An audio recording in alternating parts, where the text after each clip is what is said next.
토마토 인터뷰 소통입니다. 예전에 한 광고 중에 이 무병장수가 아니라 유병장수다 그러면서 또 광고를 한 게 있었어요.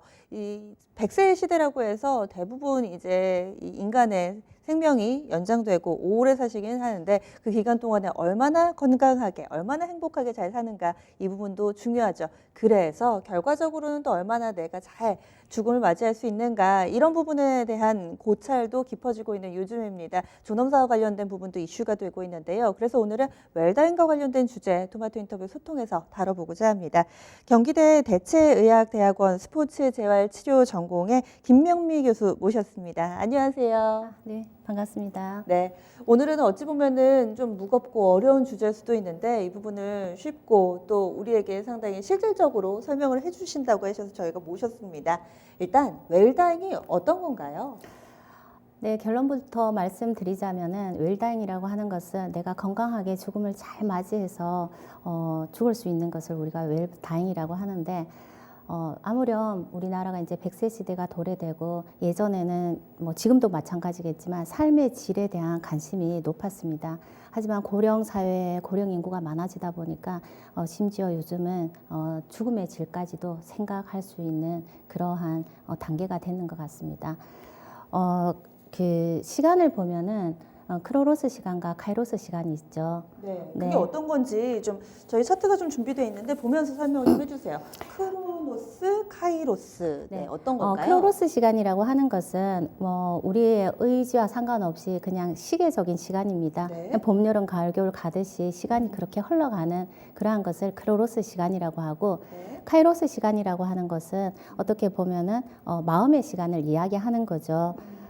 그래서 우리가 그림을 보시면은 뭐 성장하고 사람이 태어나면 성장하고 노화하고 그 시간이 끝이 네. 나면은 죽음을 맞이하는 거죠. 네. 이러한 것들은 그냥 뭐 시간이 흘러가는 대로 우리가 그냥 죽음을 맞이하는 이러한 그림을 나타내고 있습니다. 이게 크로노스고. 네. 그렇죠.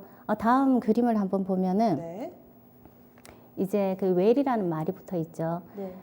우리가 건강하게 성장하고 건강하게 노화하고 건강하게 죽음을 맞이하는 것을 의미합니다. 그렇기 때문에 우리가 어떻게 보면 웰다잉이라고 하는 것이 가만히 있다가 내가 준비 없이 건강하게 죽음을 맞이한다라는 것은 아닌 것 같습니다.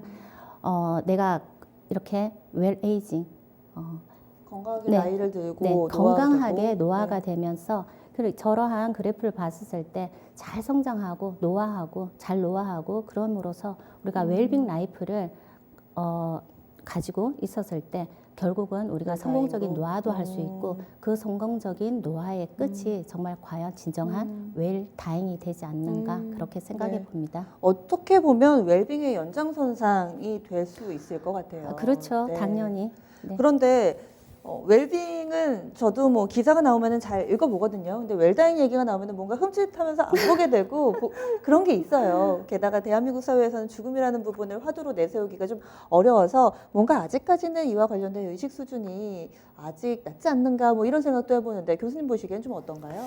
네, 그렇지만 누구나 죽음에 대한 공포와 불안은 느끼고 있겠죠. 네.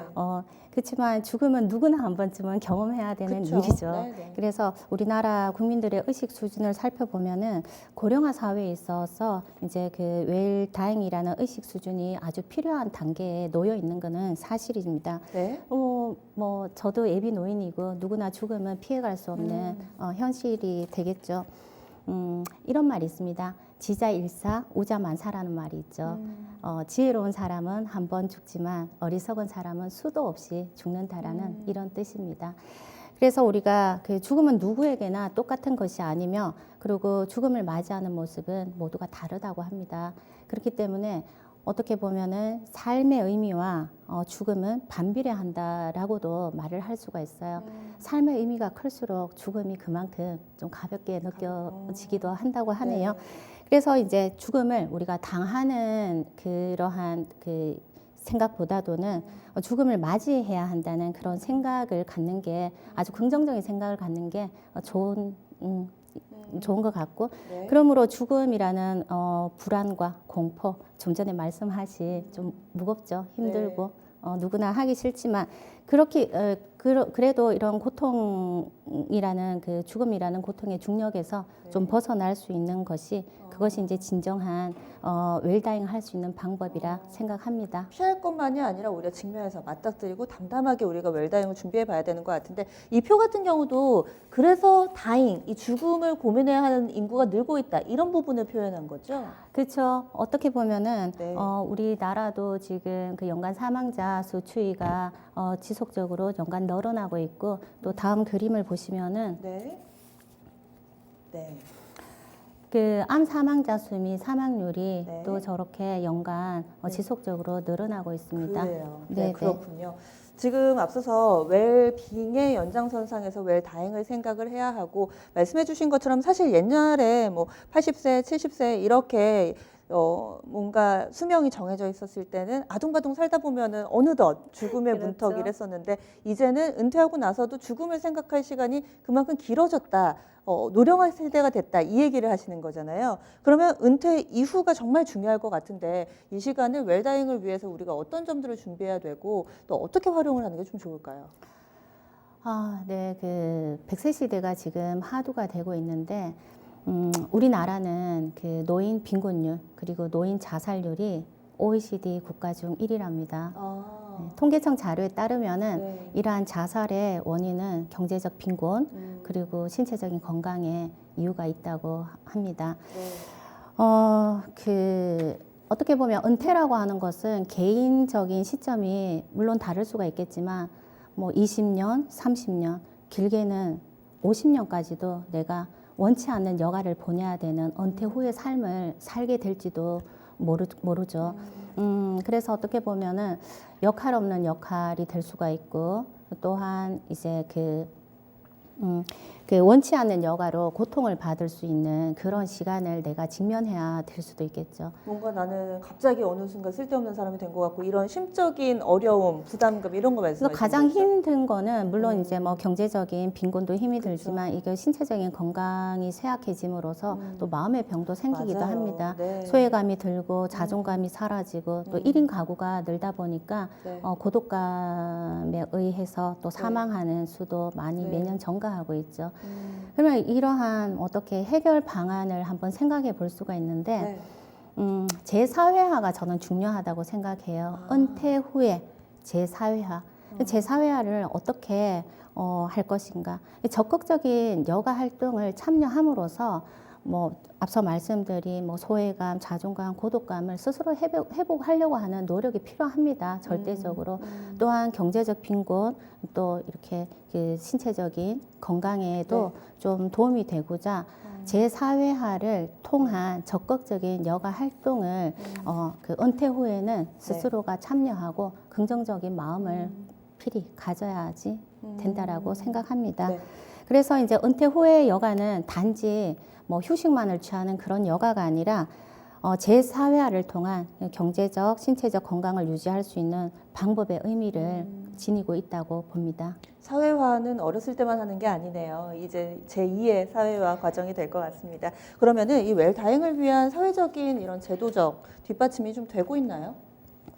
보건복지부에서는 이제 회복 가능성 없는 환자들의 연명을 목적으로 뭐 하지는 않겠다라고 해서 2018년 2월부터 그 연명 의료 결정법을 시행하고 있습니다. 그 환자의 고통은 뭐 들게 하고 또한 환자의 가족들의 의료비라든지 간병에 대한 그런 부담을 덜기 위해서 네. 지금 시행하고 있죠.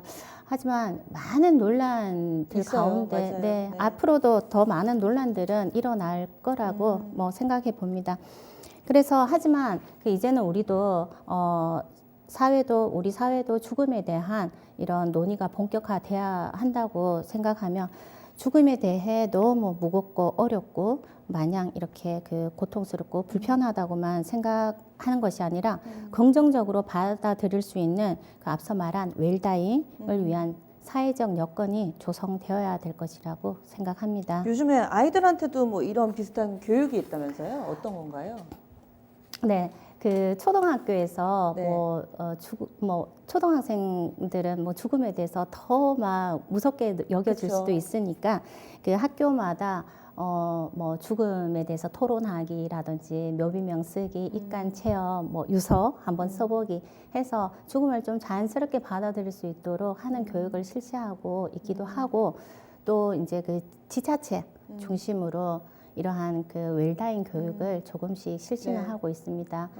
하지만 이제 제가 생각하기에는 이 단편적인 네. 그 교육에 국한되어서 그냥 프로그램만 시행하는 것이 아니라 정말 웰빙에서 웰다잉까지 정말 이렇게 복지사회가 구현될 수 있도록 쭉 계속 지속적으로 네. 나가야 하는 일이라 생각합니다. 호스피스 이런 것도 이 웰다잉을 도와주는 그런 제도가 될까요?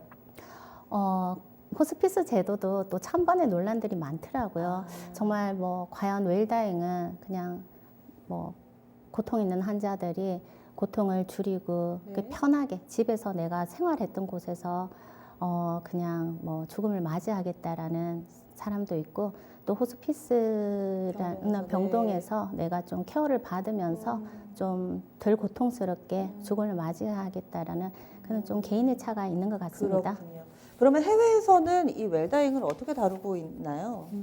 네, 먼저 그 용어를 한번 정리해 보도록 하겠습니다. 네네. 앞서 그 안락사, 존엄사 이런 네네. 이야기가 나왔는데 그 안락사라고 하는 것은 그 환자의 고통을 줄이기 위해 인위적인 방법으로 죽음에 이르게 하는 그런 행위를 말하고 존엄사라고 하는 네. 것은 뭐 불치의 병이라든지 장애로 인해서 고통을 받고 있으면서 무조건 연명을 목적으로 하지 않겠다라고 해서 그 치료를 중단하는 경우를 말합니다. 그래서 그 그림을 한번 보시면은 네. 지금 표로 좀 정리된 게 나오고 있는데요. 네. 말씀해 주시죠. 그 우리나라도 이제 존엄사 허용 국가가 되었죠. 네. 그리고 이제 뭐 존엄사, 안락사 허용하는 국가가 나오기도 하고요. 그리고 스위스는 안락사, 조력, 자살 허용 저건 뭔가요? 국가이기도 합니다. 아, 네. 그 얼마 전에 뉴스를 봤는데 한국 사람들도 안락사를 원하면은 네. 저 먼 곳 스위스로 가서 안락사를 뭐 원하는 경우 아, 다른 사람이 하기도. 도와주는 거예요? 조력, 자살, 허용, 네. 스위스. 그 안락사가 허용되어 있는 네. 국가이죠. 네. 그렇군요. 그래서 이렇게 또 안락사, 존엄사라든지 웰다잉과 관련해서 다른 나라의 이 사례까지 소개를 해주셨는데요. 이 시간에 그동안은 피해만 왔었는데 그 개념에 대해서 막연하지만은 다시 한번 또 생각을 해보게 된 것 같습니다. 오늘 자세한 말씀 고맙습니다. 네, 이 시간 웰다잉과 관련된 내용들 다뤄봤습니다. 경기대학교의 김명미 교수였습니다.